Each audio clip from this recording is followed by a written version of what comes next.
나를 반기는 사람이 있어야 사람 행복하잖아요. 좌우로 앞뒤로 보고 싶었어요. 인사 한번 하셔요. 네. 좋습니다. 그 세상 피곤하게 사는데 나를 반기는 사람 없으면 얼마나 불행해요. 좋습니다. 또 이렇게 뵙게 돼서 무더운 일기 속에서 건강하게 주님 앞에 예배 자리에서 함께 보게 돼서 반갑고 좋아요. 여러분 한 주도 피곤하셨죠? 네, 그렇습니다. 우리 모두가 수고하고 무거운 짐진 사람들입니다.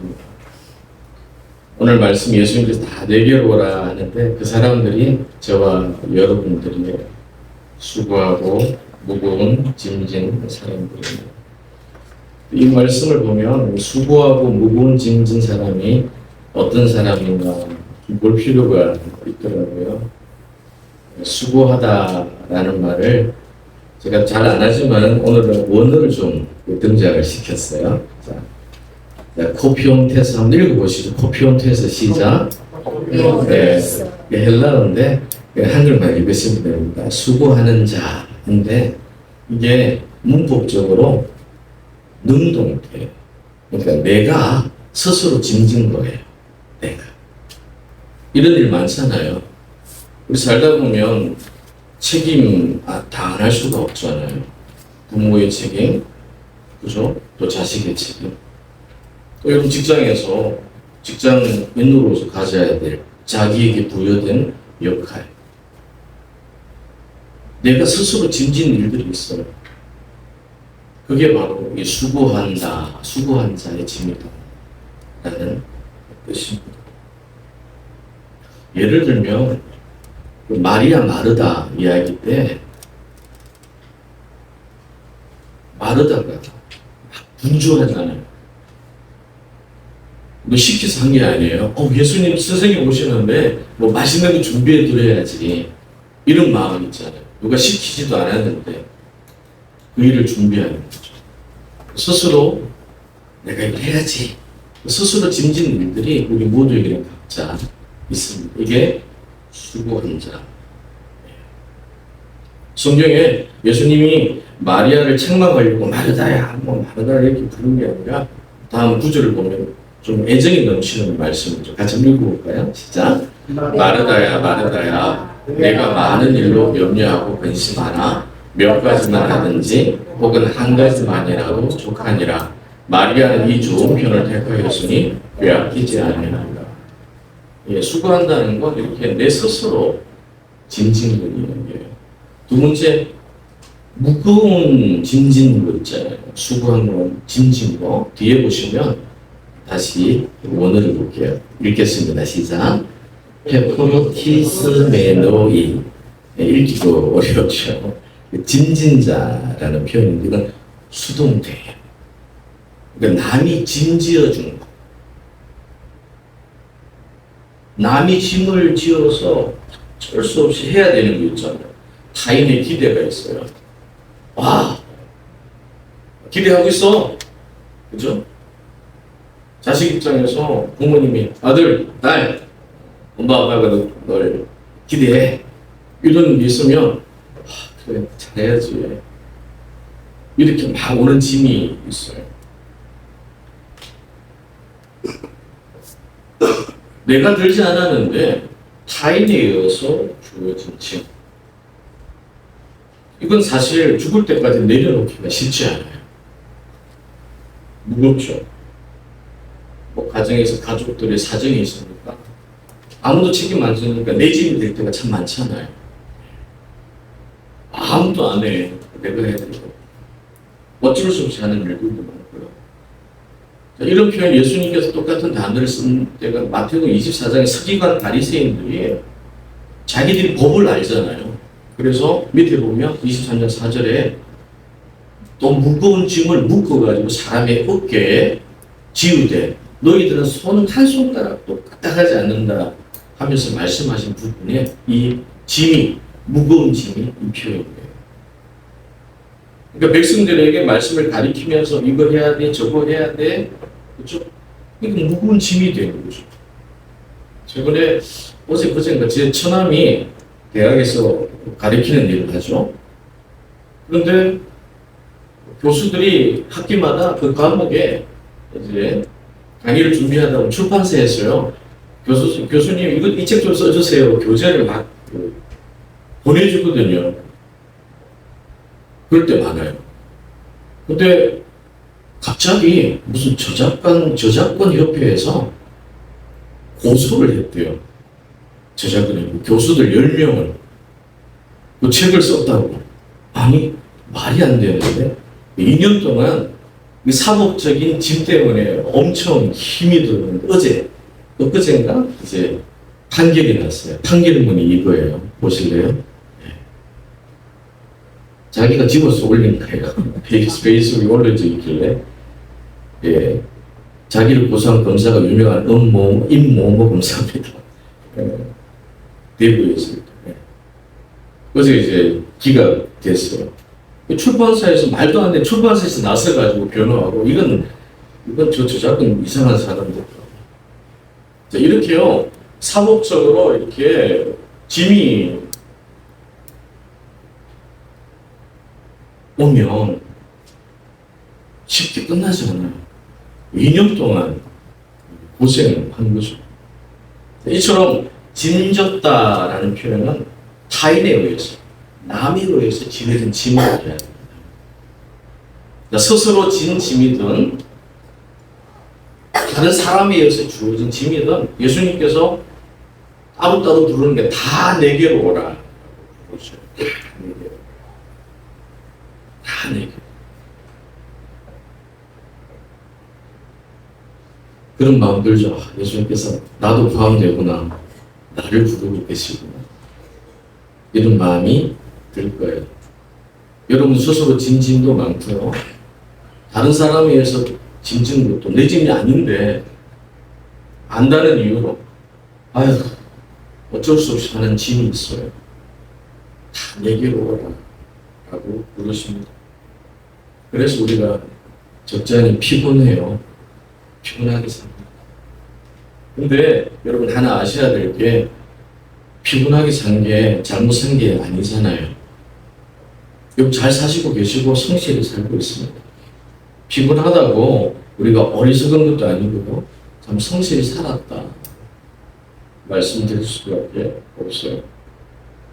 그건 다른 게 아니라 책임과 역할을 우리가 벗어나서 살 수 없기 때문입니다. 그런데 예수님께서 초대합니다. 다 내게로 오라고. 다 오라고 합니다. 다 내게로 오라고. 불러놓고 하시는 게 있어요. 다 내게로 오라. 두 번째는 내가 너희를 쉬게 하리라. 세 번째는 내게 배우라. 이런 말씀을 이어서 하시거든요. 그래서 내게로 오라. 내게로 오라. 이 말씀부터 좀 볼 필요가 있어요. 아니 나를 부르고 내게 오라고 하시는데 뭐가 다르지? 예수님께 가면 뭐가 다를까요? 뭐가 달라서 우리가 예수님께 가야 되죠? 쉼이야 나도 알잖아요. 어떻게 쉬어야 되는지도 알고 뭐 주말도 쉬라고 있는 것이고 가끔씩 휴가도 쓰고 직장 다니시면 연차도 내어서 좀 쉬어보잖아요. 쉰다는 걸 모르는 게 아닌데 내게 오라 해놓고 뭐라고 합니까? 내가 너희를 쉬게 하리라. 예수님이 우리를 쉬게 한다는데 뭐가 다를까요? 뭐가 달라서? 자, 세상의 쉼은요 숙제 같아요. 쉬어줘야 되고 남들 다 쉬니까 나도 해야 되는. 잘 쉬는 사람 보면 오히려 쉬는 것도 능력처럼 보여서 더 피곤해져요. 세상의 쉼은 이제는 어때요? 다 상품화 되었습니다. 자, 이쪽에 오세요. 이쪽에 오셔서 푹 쉬다 가십시오. 공짜인가요? 결제해야 돼요. 어디로 가면 다 돈 주고 써야 됩니다. 장수도 결제해야 되고요. 힐링 프로그램도 결제해야 됩니다. 세상에 제공하는 쉼은 상품이 많아요. 자, 당신 넉넉하면 이거 돈 내고 쓰면 쉴 수 있어. 상품입니다. 호캉스 결제하고요. 힐링도 구매해야 됩니다. 더운 여름에 많은 사람들이 휴가 가는데 어때요? 가만히 들여다보면 어때요? 다 돈 쓰러 가잖아요. 구매하는 소비하는 심이에요. 소비하다 보니까 통장은 점점 비어가겠죠. 갔다 와서 다시 또 채워야 돼요. 피곤의 연속입니다. 근데 예수님께서 내게 와서 쉬어라 하는 거예요. 우리는 세상에 심은 내가 주어가 되어서 결제하고 얼마든지 구매할 수 있습니다. 근데 여기서 쉬라는 것은 내가 너희를 쉬게 하겠다라는 거예요. 우리가 아니에요. 예수님께서 쉬게 해주시겠다는 뜻입니다. 예수님께서. 내가 너희를 쉬게 하겠다. 세상의 쉼은 배터리 충전과도 같아요. 근데 예수님께서 쉬게 하겠다 그 쉼은 소생케 한다는 쉼이에요. 살리려고 한다는 거예요. 뭐가 다른가? 질문했는데 그게 답이에요. 예수님이 내가 너희를 쉬게 하겠다라는 그 쉼은요. 우리를 살려주겠다. 잠깐 충전하는 충전이 아니라 살린다는 거예요. 이걸 많이 헷갈려 하셔요. 아, 예수님 안에서 쉬다 왔어 라고 하는데 8대2가 8알이 전부 돈 쓰고 온 거예요. 구매하고 온 거죠. 주님의 쉼은 바로 그런 겁니다. 나를 소생시키시고 살리시는 겁니다. 그게 주님이 우리에게 주시는 겁니다. 세 번째, 내게 배우라 하잖아요. 배우라 하십니다. 아니, 쉬게 한다고 해놓고, 여러분 중에 배우는 거 좋아하시는 분 많지는 않을 거예요. 피곤한데 또 배워. 근데 예수님이 내게 배우라라고 이야기합니다. 도대체 뭘 배우라는 거야? 성경 교리? 요즘에 가수 박진영 씨가 성경 가지고 강의를 아주 그냥 강력하게 하고 있어요. 한 분야에 성공한 사람이 입을 열어 말을 하니까 아주 인기가 있는 것 같더라고요. 그 자료도 아주 면밀하게 잘 준비해서 아주 설득력 있게 이야기합니다. 그렇게 뭘 전문적으로 배워야 되는 또 다른 시간인가? 오해할 수 있죠. 아이, 나도 성경에 대해 좀 아는데 또 뭘 배워야 돼? 오늘 여기 목사님들이 세 분 계시거든요.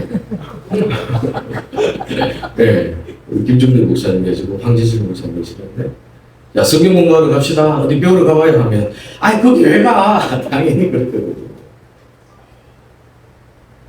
안 가요? 배운다면. 아우, 쉬고 싶은데. 학교로 따지면 교과 과정이 막 나와 있는 거예요. 근데 예수님께서 뭘 배워야 되는지 스스로 공개하는데 이겁니다. 나는 마음이 온유하고 겸손하니. 이걸 배우라고. 지식을 배우라는 게 아니라 예수님의 마음을 배우래요. 여기에서 쉼이 있다는 거겠죠. 세상의 배움은 뭐든지 우리의 인생을 빌드업 시키려고 합니다. 세상의 배움을 통해서 뭘 기대하잖아요. 자격을 쌓고 역량을 쌓고 기술이 되었든 지식이 되었든 좀 더 나아져서 더 나은 대우를 받고 더 나은 삶을 소망하는 그런 배움이 그런 배움들의 목적입니다. 틀림없어요. 그래서 배울수록 쉬는 게 아니라 짐이 됩니다. 내일 빌레대학교에 조용주 목사님이 시험을 봐요. 모험 설계사 시험을 보십니다. 네. 아, 이거 공부하니까 재밌는데 배워요. 해요. 아, 그걸 왜 배우냐고. 아, 배우면 좋을 것 같아요. 그럼 배울수록 어때요? 세상에 배우면 배울수록 힘듭니다.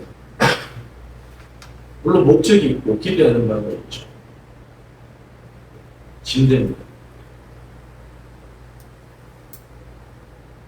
근데 예수님께서 배우라 하는 이유는 올라가는 배움이 아니고 내려가지 않으면 배울 수 없는 배움이에요.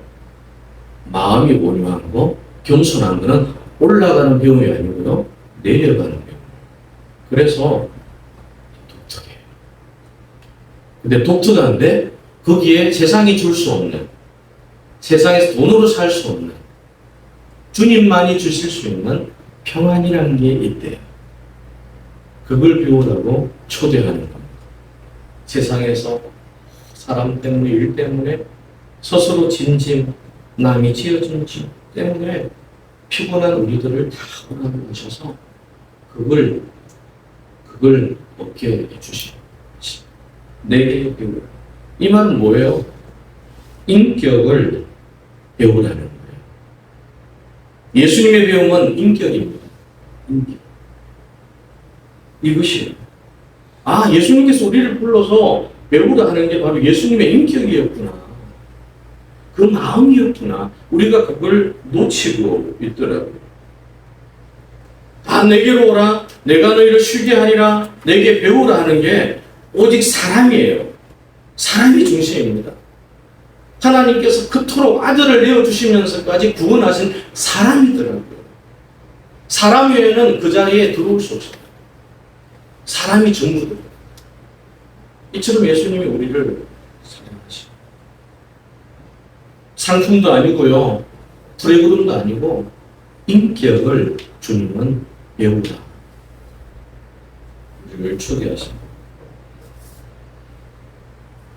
여러분 예수님 믿으시죠? 여러분 삶의 일을 두고 기도하시죠? 근데 정직하게 스스로 물어보셔요. 내가 예수님께 배워보고자 했던 마음을 가진 적이 있는지.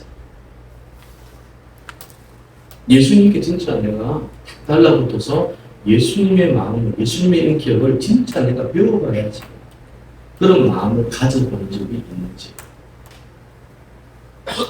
믿음을 달라 했고, 우리 삶의 문제를 꼭 기도했고, 그리고 기도해서 수많은 사람들이 응답받은 이야기를 듣고, 우리도 흥분하기도 하고, 그래, 나도 저런 응답받았으면 좋겠다. 꿈꾸기도 하잖아요. 그런데 진짜 예수님께 제대로 한번 배워봐야 되겠다. 훌륭한 교수 밑에서, 유명한 사람, 알려진 인물 곁에서, 또 요즘 수많은 성도들은 브레인드 있는 교회 가서 나는 어디 교회 다닌다. 라는 그 말하는 것 자체로 내 인격과 내 신앙에 뭐가 막 되는 것처럼 포장되어 드러나는 걸 원하는 사람들이 태반인데 어떻습니까? 진짜 예수님을 배워보려고 하는 마음이 있는데 예수님께 제가 등록할게요. 등록한 적이 있냐? 우리는 다른 것을 종교적 신앙적 다른 것을 구매하려고 했었지 예수님의 인격에 대해서는 어떤 부분에 있어서는 약간 거리를 두고 있지 않았나 하는 겁니다. 신앙의 과목은 다른 게 아니라 쉼입니다. 여러분 쉼을 배우시면 됩니다. 그건 다른 게 아니라 예수님의 인격을 배우셔야 돼요. 근데 이 배움이요 달라져야 돼요. 달라져야 돼요.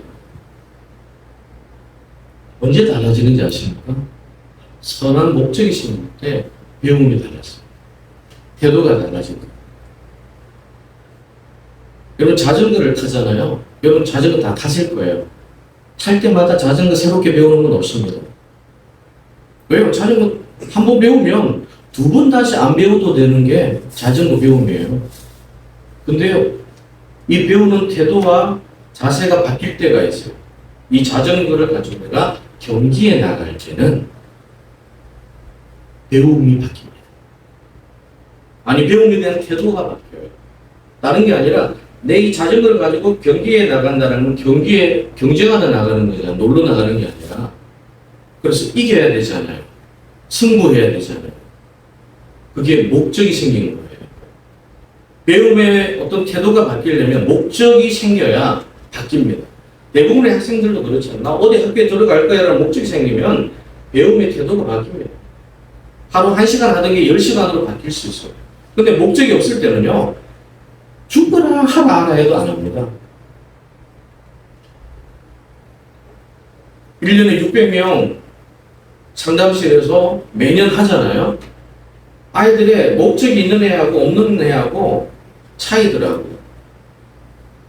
나이가 어디든 많건 초등학생부터 고등학교 3학년까지 왔다 갔다 하는데 여기에 내가 어떻게 살겠다는 목적을 가진 애들이 잘 없어요. 드물죠. 목적이 있을 때는 아이들의 태도가 완전 달라요. 그리고 결과물도 달라요. 여러분, 경기, 내가 자전거를 타고 경기에 나가서 이기겠다라는 마음을 가지게 되면요, 자전거도 바꿉니다. 복장도 바꾸고요. 그리고 자전거를 어떻게 저어야 되는지 페달도 바뀌고요. 연습량도 늘어날 수밖에 없습니다. 배움이 달라질 때가 바로 선한 목적이 생길 때거든요. 여러분, 취미로 공치는 사람하고 전문적으로 치는 사람하고 달라요. 자세가 달라집니다.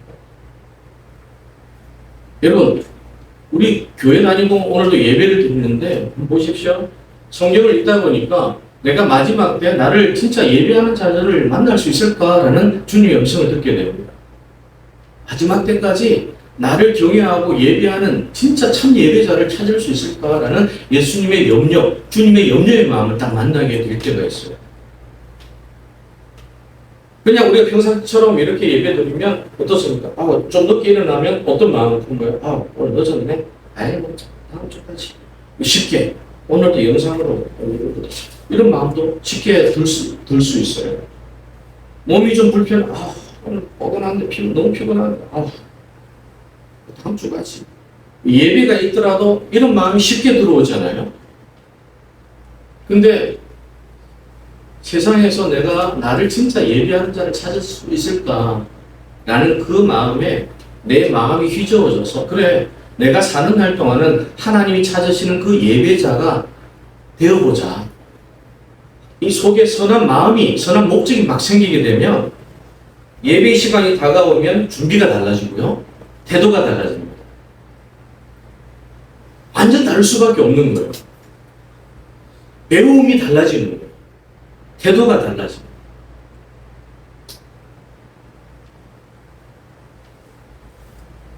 인격을 배우게 되면 사람이 달라지게 돼요.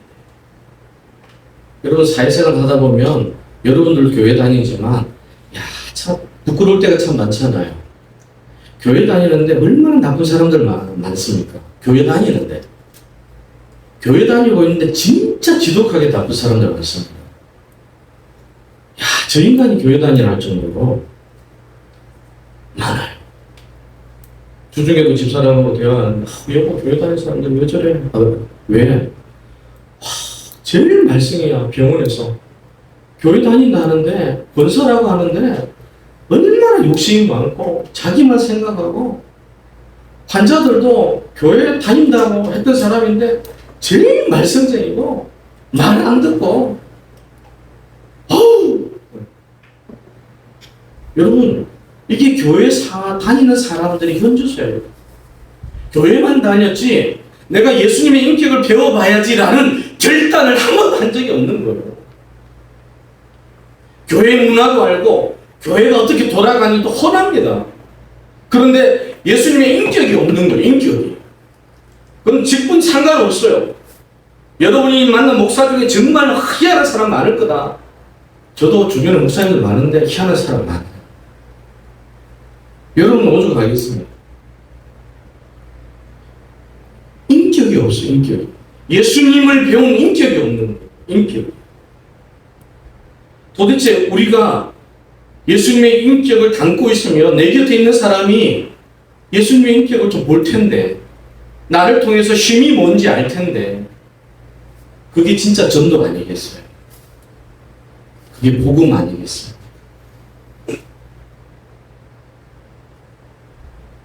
여러분, 우리 모두는 자신의 책임에서, 역할에서 자유로울 수가 없어요. 은퇴할 수가 없습니다. 죽기 전까지는 스스로 졌던 남이 지어준 짐이든 지고 갈 겁니다. 근데 우리가 하나님 앞에, 예수님 앞에 나가는 순간 주님이 이야기해요. 내 멍에는 쉽고 내 짐은 가볍다. 다른 게 아니라 이 쉽고 가볍다는 예수님이 목수 출신이잖아요. 이 단어가 목수의 단어라고 해요. 깎아서 맞춰요. 맞추더라고요. 멍에가 쉽고 가벼운, 멍에는 여러분 다 이게 처음 여는 사람이 힘들어요. 이게 안 맞으면요, 그냥 불편해서 진짜 힘들어요. 이 맞게, 이 뼈대에 맞게 싹 조정해줘요. 딱 맞춤이 되면, 그리고 혼자 지는 게 아니라 같이 지면 더 편해져. 우리 혼자 지라 말씀 안 하시고 같이 하자 하시고 예수님의 동행이거든요. 내 고집 가지고는 여러분 얼마나 불편하겠어요. 예수님 인격을 배우면 그 멍에가 얼마나 쉬운 건지 내 몸에 딱 맞게 된다. 그래서 예수님께 자주 나가야 돼요. 예수님 자주 만나야 돼요. 교회 안에서든 밖에서든. 교회 안의 예배, 일상의 예배, 삶의 예배다. 단어도 많고 표현도 많은데 말뿐인 거예요. 나는 내 문제가 돼야 되잖아요. 그럼 예수님께서 내게 배우라 하는 게 저와 여러분 개인의 문제가 되시기를 주여는 축복합니다. 내 것이 돼야 돼요. 내가 돼야 되잖아요. 제가 정말 사랑하고 존경하는 성도는 하나님을 정말 사랑하는 사람. 여러분들도 그럴 거 아니에요. 성도들도 정말 하나님이 좋아서 사는 목회자가, 원팀이라는 게 다른 게 아니잖아요. 서로를 바라보지 아니하고 하나를 응원하잖아요. 내 팀이네, 우리 팀이네, 같은 팀이네, 같이 응원하는 거예요. 신앙생활은요, 사람들끼리 서로 보는 게 아니라 한 곳을 보고 같이 가는 거예요. 다를 수 있어요. 차이가 있을 수 있습니다. 비교하고 차별하는 게 아니라 오직 주님만 바라보면서 같이 응원하며 하나님 나라를 가지고 응원하며 하나님 나라를 위해서 달려가며 서로에게 더 큰 힘이 되고 지지가 되고 응원이 되고 있습니다. 그런데 가다가 늘 옆을 봐요. 비교하게 되고. 분별은 해야죠. 하지 말라는 거예요. 우리 예수님께서 말씀하셨습니다. 우리가 주께 배워서 내 곁의 사람들에게 또 다른 힘이 될 수 있는 그 상동이 되기를. 내가 하는 것을 너도 해야지 라고 맡겨주셨잖아요. 예수님께 한 번도 배워본 적이 없는데 어떻게 내 곁의 사람에게 예수님의 힘을 보여줄 수 있겠습니까? 오늘 교회들이 예수님의 힘을 잃어버리고 있어요. 교회 가서 쉴 수가 없어요. 얼마나 변형되고 비틀어지고 왜곡됐는지. 교인들의 삶도 그렇습니다.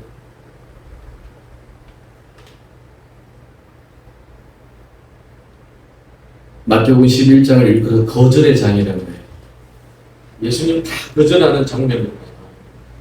오늘 교회가, 성도들 삶의 자리가 세상으로부터 거절당하는 이러한 일들을 우리가 자주 보잖아요. 듣기도 하고. 우리가 예수님의 인격, 그 참된 힘을 배워보지 않아서 또 배웠는데도 잃어버려서 그렇지 않을까요? 8월 동안 참된 심 가운데 여러분 회복하시기를 주님으로 축복합니다. 하나님께서